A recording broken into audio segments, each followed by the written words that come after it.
It's gonna be like that meme with fucking Key and Peele.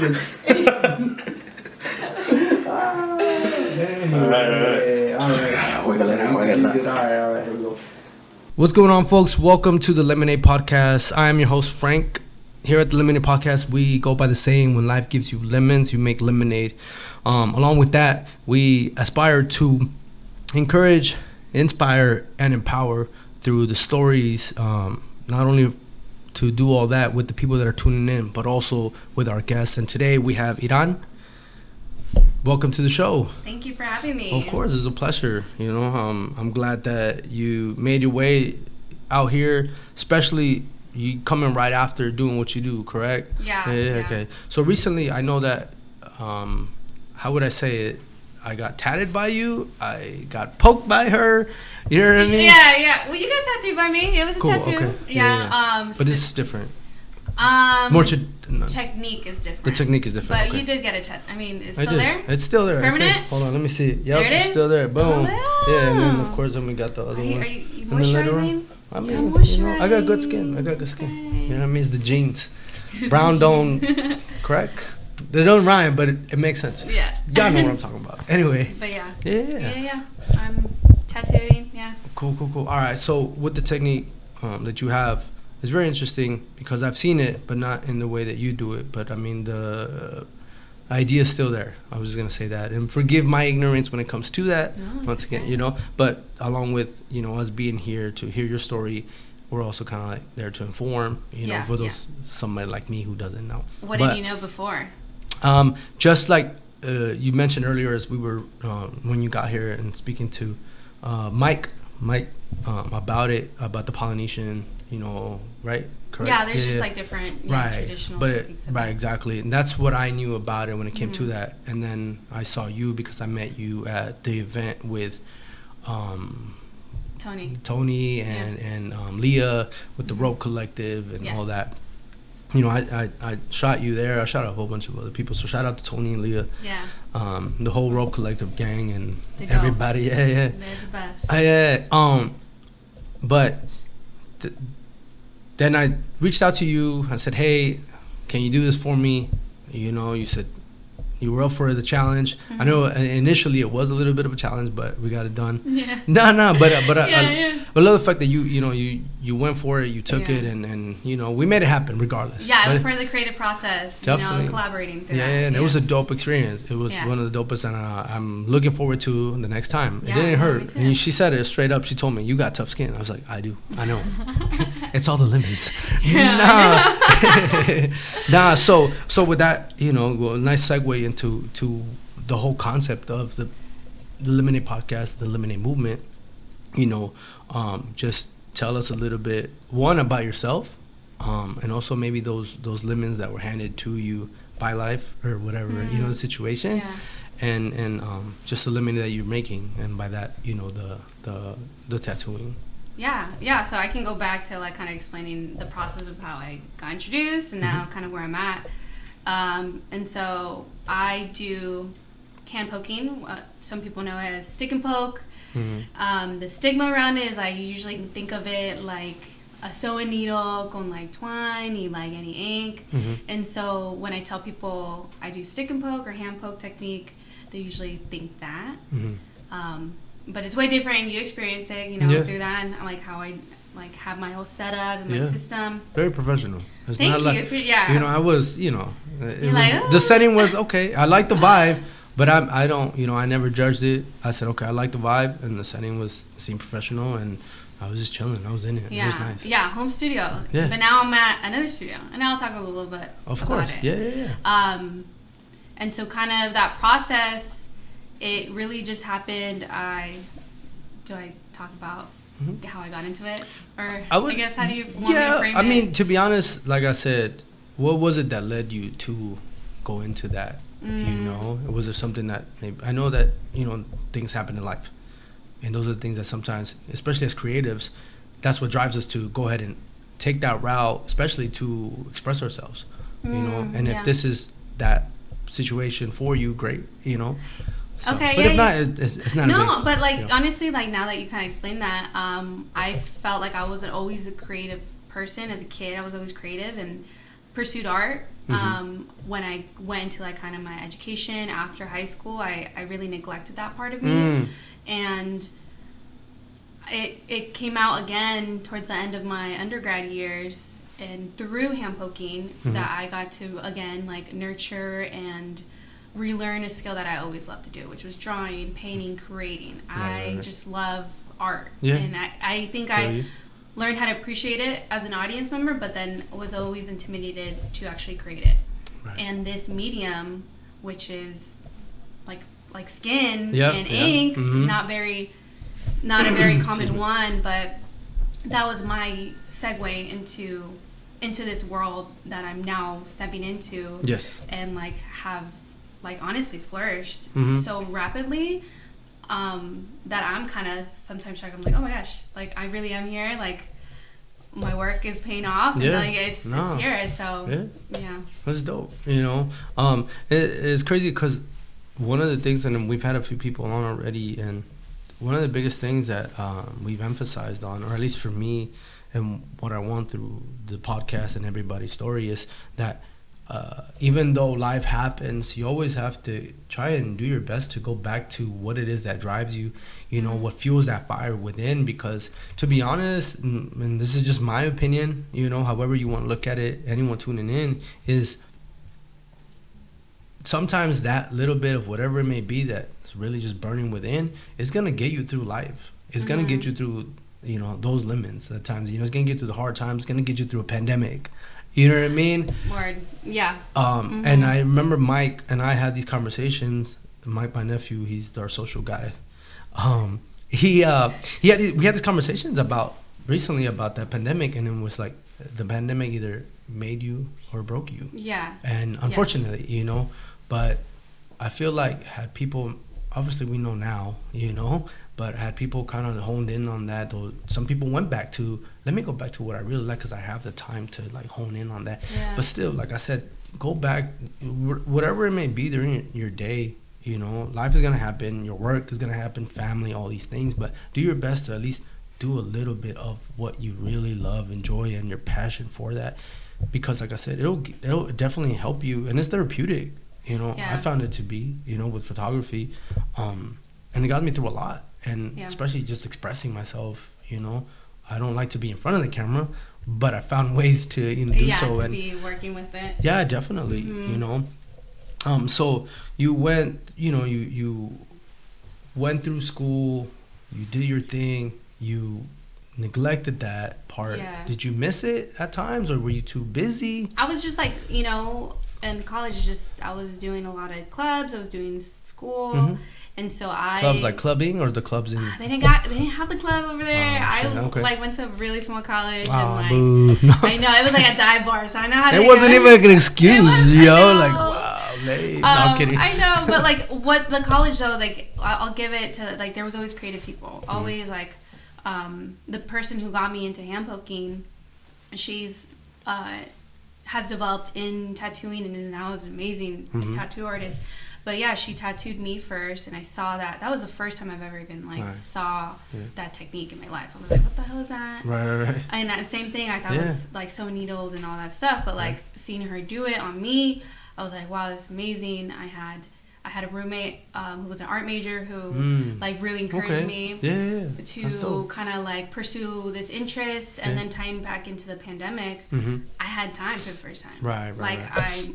I was like remote work, but then all this time that I had to like fill in this space, and so I just started drawing little flash sheets, just like different things, and tattooing myself, tattooing like my roommates or like really close friends, but that was also my ability to also talk to people during a time that we really couldn't be close to each other. Yeah, like, definitely. And so that was the few instances like I was able to like socialize, but also something about tattooing always brings people, like they're essentially like letting me like do this process and like decorate their vessel, and like it's a vulnerable thing. No, definitely. Like when you're getting tattooed, you're very vulnerable. Like you're physically going through it. You like this can have an emotional or like mental connection to the design, and so people were really just comfortable in that space, and like that was number one for me. Like I wanted people to feel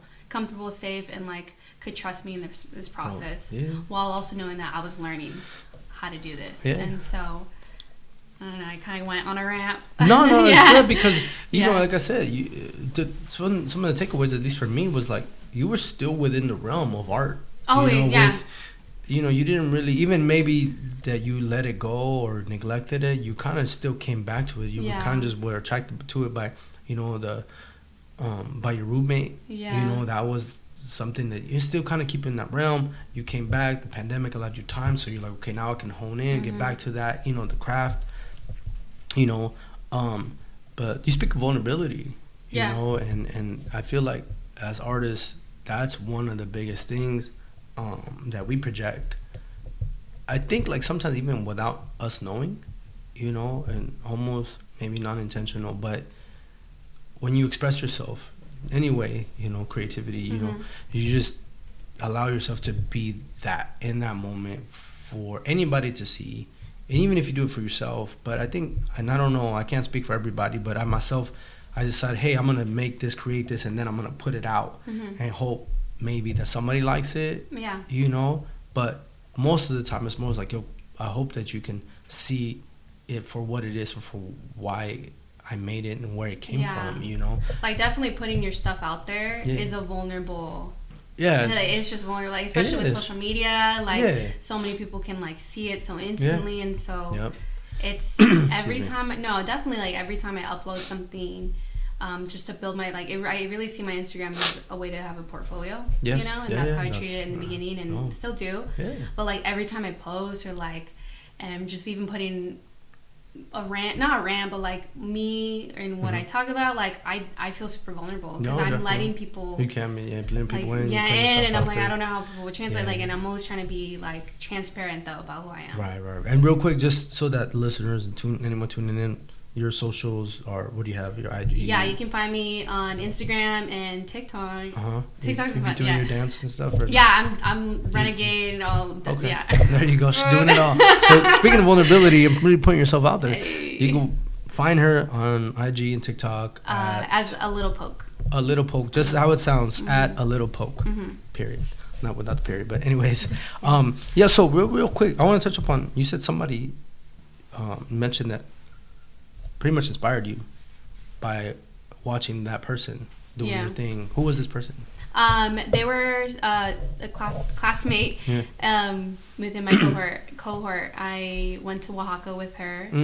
I went to Oaxaca with them, and Oaxaca, that's where my family's from. Nice, okay. And so it was it was so beautiful to reconnect to that area, to see my family. But Oaxaca has so much art, like street art, like just art. It's beautiful. It's and so there was just so much creativity around me. Like I actually got really close to like some graffiti artists, and it was beautiful. Just pretty much everyone's producing art, and I hadn't been so close up to it like that. And this artist, their name is Abalone on Instagram. Check them out. I'm gonna shout them out. They tattooed my leg because they wanted to stick and poke. I ordered the stuff and got it shipped to Oaxaca, and and we were just in her living room getting tattooed, and it just always was like, wow, this is so interesting. I loved tattoos before that, but just to see it done in this format, it was cool. And so it just always stuck with me. And by the time I came back from that trip, it just stuck with me. And so that really sparked it all. And that was my first perspective into that. I didn't even know that was a thing. That was dope.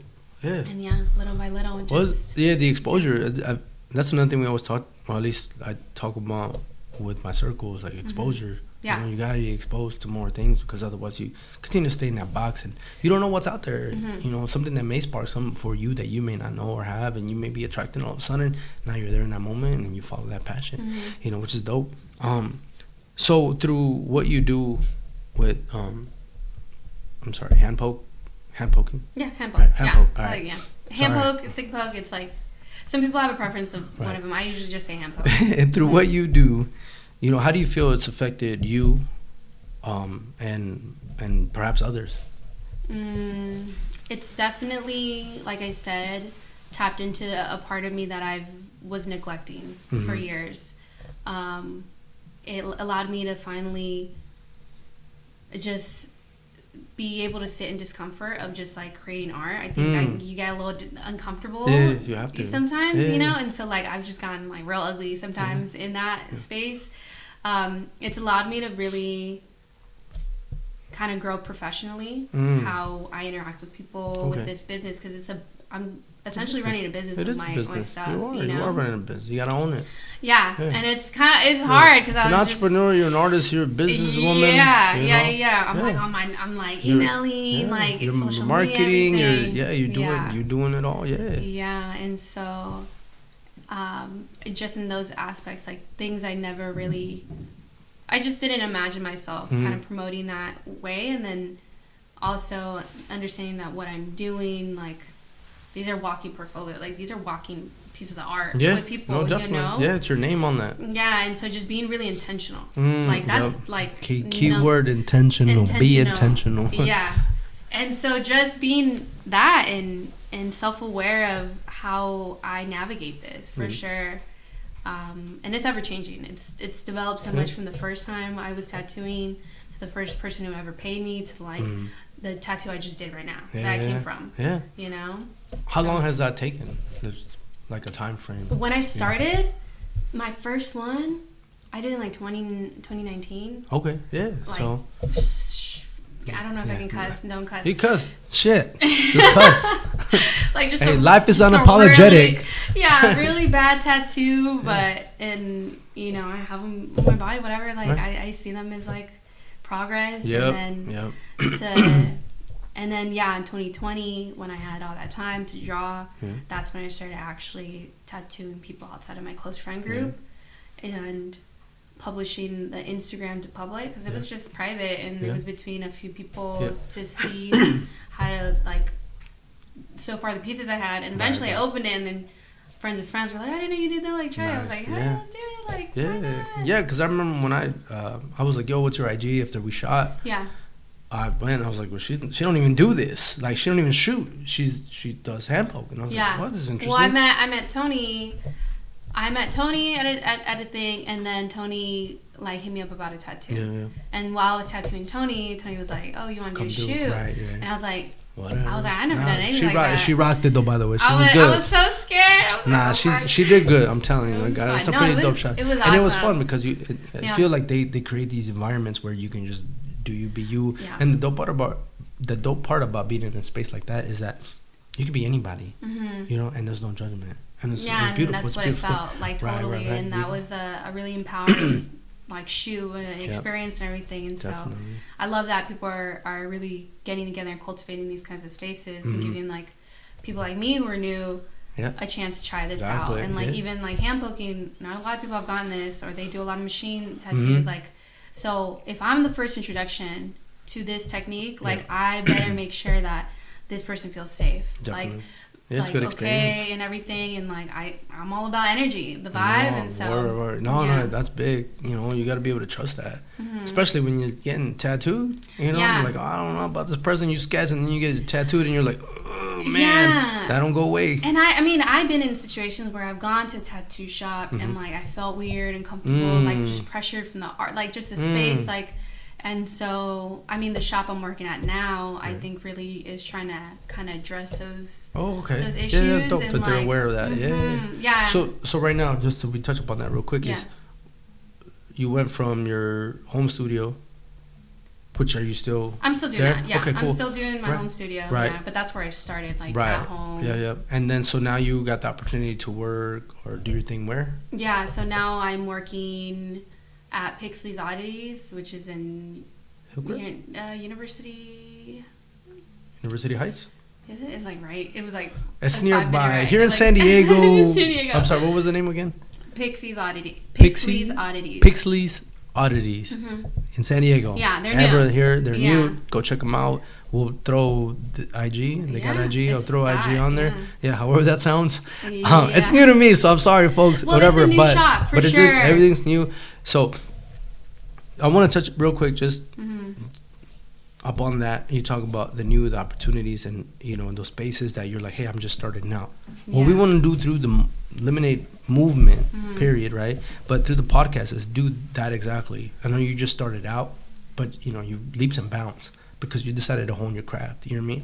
And so shout out to anybody that is actually out there putting in work on themselves, not just through maybe art, but also mental health. The generational trauma, all those things. Imposter syndrome. Exactly. I feel like. Yeah. Especially as artists, you always like, oh no, I'm not. Like there's another person that can do all this. Yeah. So even with that, it's like, just own it from the jump.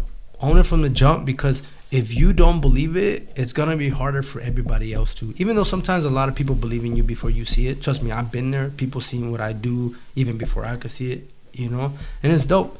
But sometimes you could dream and nobody else is going to see it until you believe it yourself, So what we're here to do is just hype up. Like I said, we're here to encourage, inspire, and most of all, empower the people that are just starting out, that are really just fanning those, those flames and then that fire within them to continue to pursue that.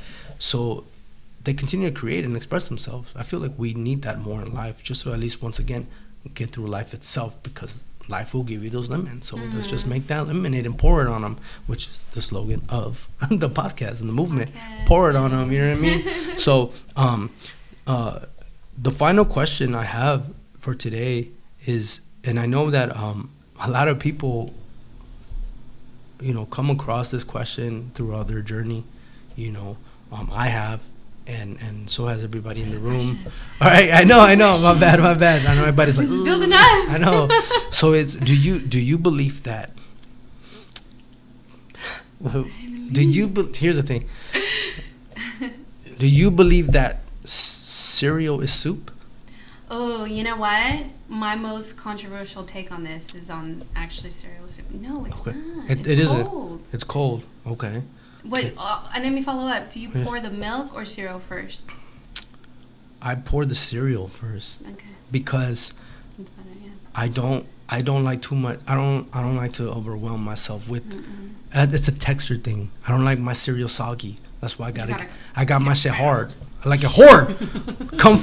We like it hard. I don't even want life to be easy. Otherwise, how am I gonna make my lemonade? You know what I mean? Nah, but anyways.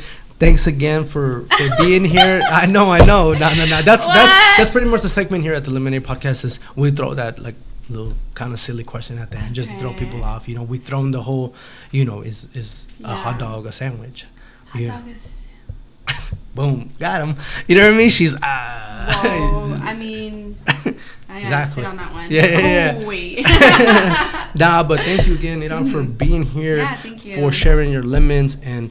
For continuing to make your lemonade, and we look forward to just kind of, really just watching your growth, owning what you do to the fullest, from what you make, the artist, the tattoo, the marketing aspect of it, the businesswoman, own those titles because you are putting in the work, so that makes you that dope. Thank you. You know what I'm saying? So thanks again for being here. Thanks again for anyone for tuning in, listening, and all that. And to that, we toast to you, and continue to make your lemonade. Hey, see you on the next one.